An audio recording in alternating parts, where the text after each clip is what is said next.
So what is the relationship between freedom and affirmation? To give you a sense of how widespread deprivation neurosis is just in our own country or just in Western society, if you turn on any popular music radio station, you'll find that most of the songs are really are love songs, people crying out for love.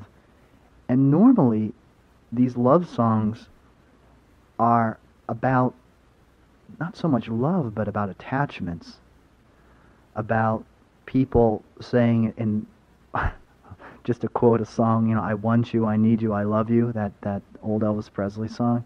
This whole idea that I need you to live, I need you to be happy, I can't live without you. I mean, all those pop cliches, they're really songs about, not about love, but about attachments, or as what we would call in psychology, about codependency.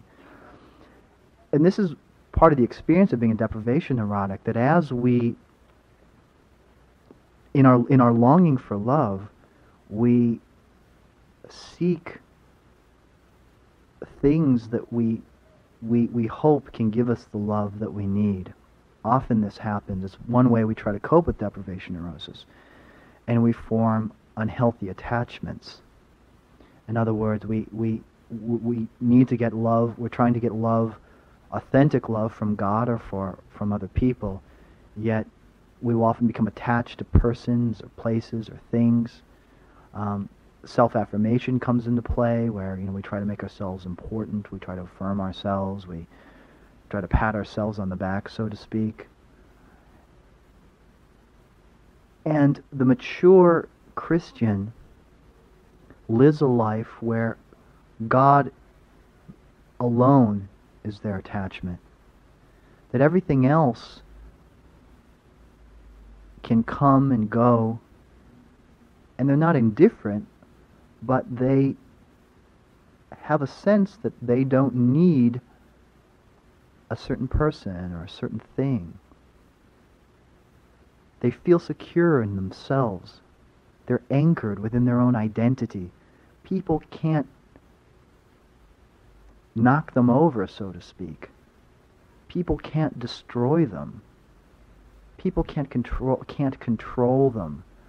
And this is, I think, the experience of being a deprivation neurotic, that you feel controlled by other people. You care so much about what other people think, because on one side you long for their love, on the other side you're so afraid of their rejection that you become a slave to other people. You become a people pleaser, which often masks itself as love, but it's actually pleasing and enabling people, being attached to people. And we find this a lot in our work here at the agency. We find married couples come in and they're not really in love with each other. They're attached. They're codependent with each other. And our job is to try to replace that unhealthy attachment and to bring out, through affirmation therapy, authentic love, authentic affirming love. And so when one is a healthy individual, one is not attached to anything, and one feels a terrific freedom. One has placed themselves completely in the hands of God, and one experiences that easy yoke, that light burden of being a child of God.